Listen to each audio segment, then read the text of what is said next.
Inter-Cremonese 4-1, una partita dominante dell'Inter che ha azzerato la Cremonese fin dall'inizio, l'ha aggredita già nei primi secondi, l'ha chiusa dietro e presa praticamente a pallonate, creando molto più di quei 4 gol che alla fine è riuscita a segnare. Ho rivisto la partita, l'ho analizzata più a freddo e ho preso un sacco di appunti tra temi tattici, alcuni dati, delle dichiarazioni che aprono dei temi e degli argomenti molto ampi, ma non soltanto. Tutte cose che quindi voglio condividerti come sempre il giorno dopo la partita nel nostro format, le 5 cose che potresti non aver visto in questo Inter Cremonese 4-1 che pensavo sarebbe scivolato via così come una partita delle tante all'interno di una lunga stagione senza grosse considerazioni, grossi spunti, che invece ci sono stati perché questa è stata una partita molto interessante. Allora, ben ritrovati amiche e amici interisti, ti invito a lasciare un mi piace, se non l'hai ancora fatto clic sul tasto iscriviti, mi raccomando, mi serve il tuo supporto per continuare a far crescere il nostro progetto di analisi e interismo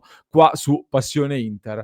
Inter Cremonese 4-1 non è stata una partita banale, quindi è la quinta vittoria consecutiva per un Inter che ha sfruttato molto bene questa fase del calendario in cui, come dicevo sempre, il calendario prestava un po' il fianco ad una risalita e oggettivamente era una fase questa del calendario alla portata dell'Inter, ma fare 5 vittorie di fila non è mai banale, soprattutto per quelle che erano le premesse e gli umori che si percepivano attorno all'Inter. Queste 5 vittorie permettono a Christian Chivu di consolidare il proprio lavoro, di ridare anche tante certezze a una squadra che soprattutto sta bene dal punto di vista fisico oltre che mentale. E il tema fisico, secondo me, è un tema molto importante, considerando che ad eccezione della Juventus, l'Inter partiva con una preparazione molto condizionata dal mondiale per club rispetto a tutte le altre rivali. Solo la Juventus, come l'Inter, ha fatto il mondiale per club. E invece l'Inter adesso sta molto bene. E allora, contro la Cremonese era la classica partita in cui una big in casa contro un avversario di livello più basso che fin qua aveva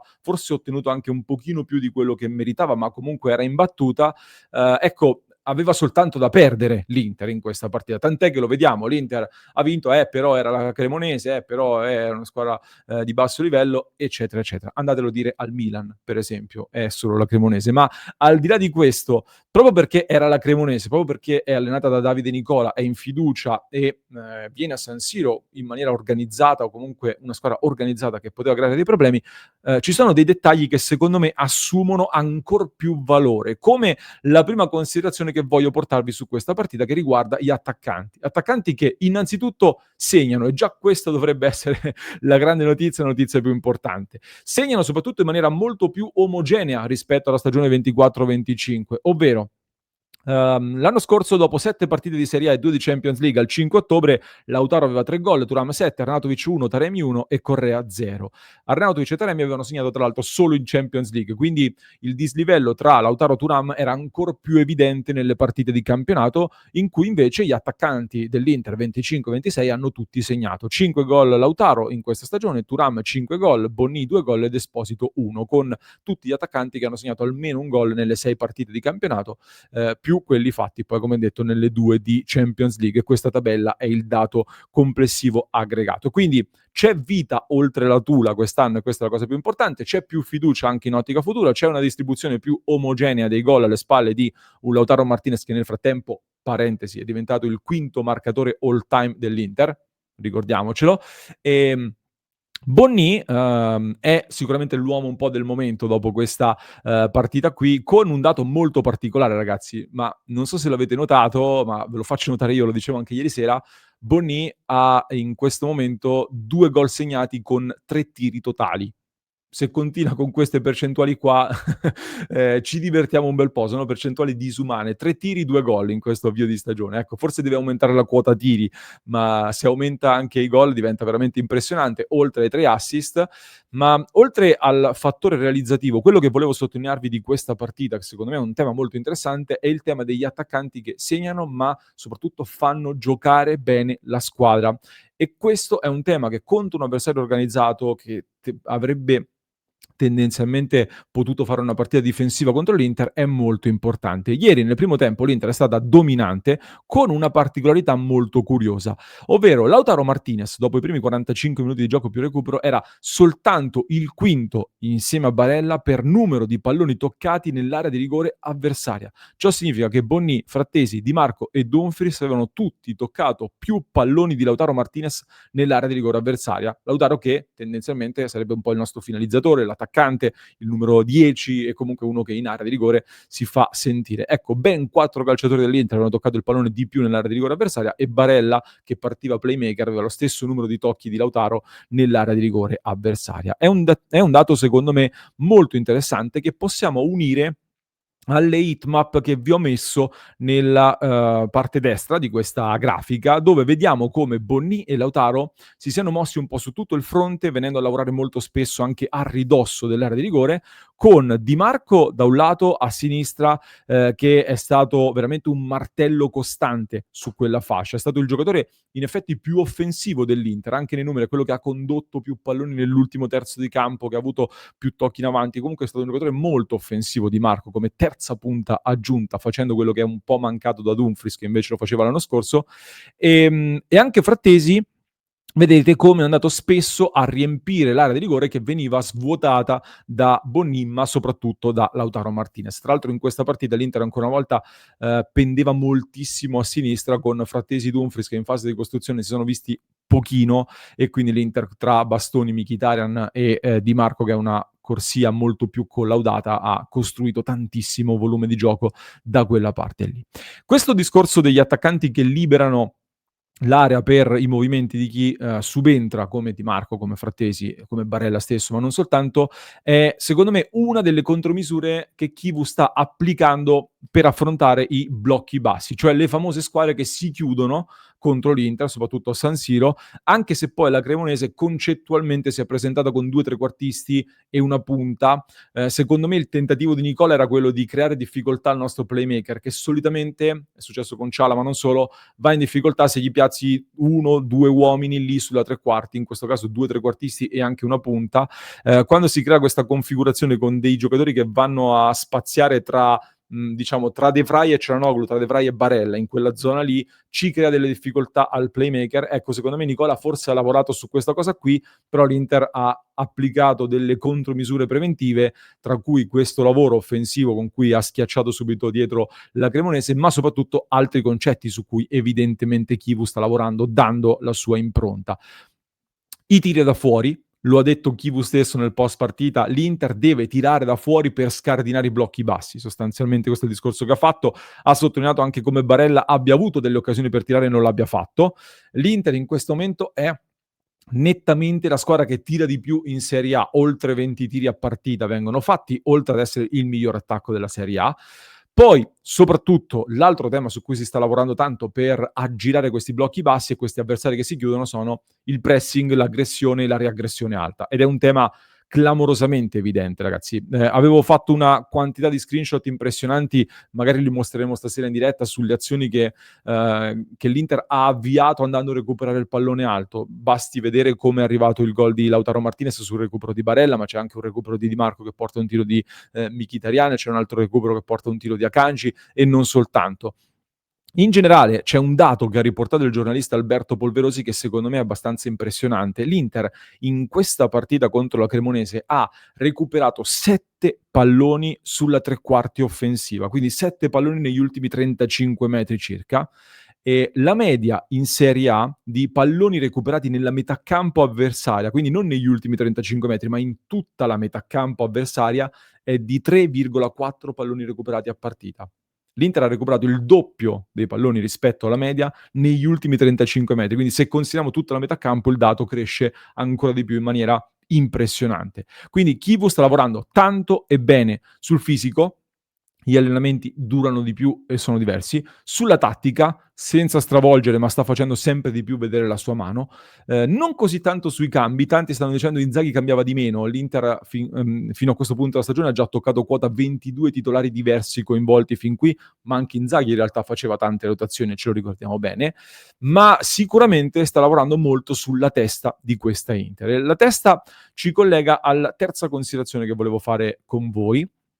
Il tema della testa in questo Inter Cremonese lo ritrovo in varie cose. Intanto Di Marco, ragazzi, un Di Marco che ha smentito di aver lanciato una frecciata di Inzaghi, ed è stato bravo Di Marco nelle dichiarazioni post partita a ricordare con affetto, diciamo così, Simone Inzaghi dopo i 4 anni.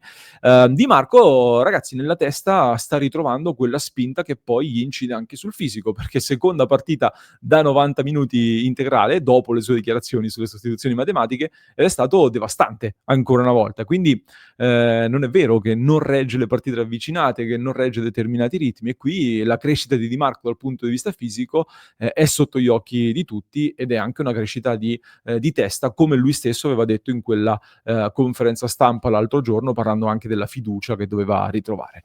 L'altra cosa molto interessante che ho trovato, che magari approfondiremo in diretta, sono state le parole di Barella su Bonnì.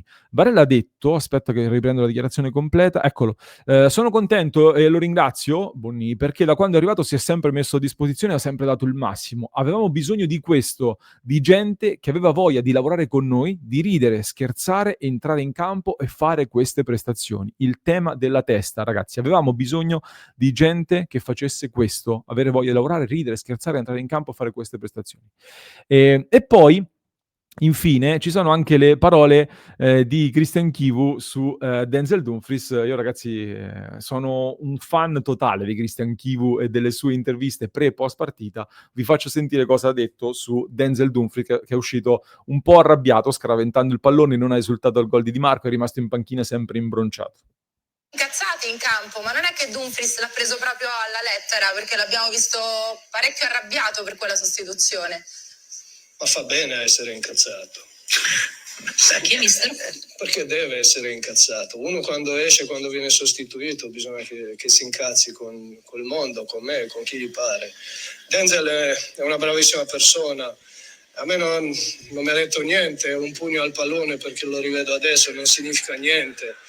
È un giocatore importante per noi, è un giocatore che è importante per il calcio, anche per la nazionale olandese. Sono felice di quello che sta facendo, sempre consapevole del fatto, come tutti gli altri, che può dare di più. Buon NFL. mi è piaciuta molto questa risposta di un Christian Chivu che sta lavorando molto anche sulla protezione del gruppo, sul tenere tutti sul pezzo, annunciando la formazione solo a poche ore, a pochi minuti dalla partita. Adesso sarà importantissimo, così come è stato schermato Sommer prima, schermare anche Diouf, su cui sono già partite delle critiche esagerate che per me non hanno senso di esistere in questo momento. Quarta considerazione, devo andare veloce, sto andando lungo. La partita di Nicolò Barella nel ruolo di playmaker.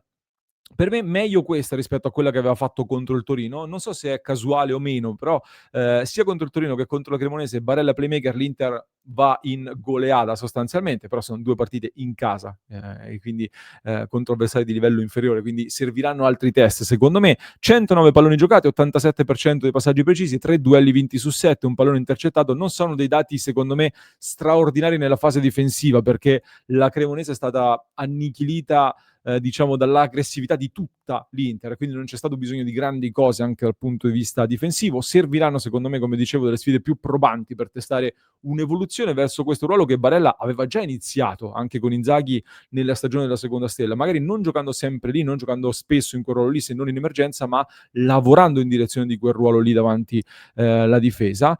Oggi ho iniziato a leggere meglio Barella di Cianoglu in quel ruolo lì, lo ha scritto anche, non mi ricordo, Vernazza sulla Gazzetta dello Sport addirittura. Occhio un attimino a dimenticarsi un Cianoglu che arriva da delle prestazioni in crescita costante in queste ultime settimane. Per me Barella, l'ho detto sempre, quel ruolo lì lo può fare con caratteristiche ovviamente diverse da quelle di Cianoglu. Barella è un pochino più elettrico, più dinamico in alcune cose, anche forse un pochino più veloce in alcune letture rispetto ad un Hakan Çalhanoğlu che invece vince soprattutto magari nel duello corpo a corpo, nelle scivolate, nel lancio lungo, nella balistica anche con il tiro potente da fuori. Per cui la soluzione resta sempre quella di stare insieme con Barella, che chiaramente è il miglior sostituto possibile di Çalhanoğlu, secondo me, in quel ruolo lì. Magari in futuro pensare anche ad una mediana a 2, chi lo sa. Per ora questa nuova interpretazione in cui il playmaker di Chivu viene utilizzato anche con un compito offensivo, aggressivo, una presenza importante sulla tre quarti, che viene bilanciata da Akanji e Bastoni che magari si spingono in avanti un pochino meno in determinate situazioni, mi sta piacendo molto meno. Poi si potrebbero fare, adesso stavo vedendo un appunto, tanti ragionamenti sui 27 tiri, 4 gol, un gol subito su 3 tiri, l'errore sul gol subito, tante altre cose. Mi avete scritto tante cose anche sulla fase difensiva, eccetera, sugli errori che sono stati commessi. Secondo me, ragazzi, ogni tanto nelle nostre analisi è bene soffermarci, soprattutto se non esclusivamente sulle cose buone, prendersi tutto il buono che c'è e lasciare poi a Chivu andare a martellare la squadra su quelle cose che si possono ancora migliorare, che si devono ancora migliorare. Per cui la mia ultima considerazione, la mia ultima cosa da lasciarvi in questo contenuto è relativa ad una domanda con cui ci siamo lasciati ieri sera dopo Inter Cremonese, ovvero la sosta ora è un bene o un male per questa Inter che è lanciatissima?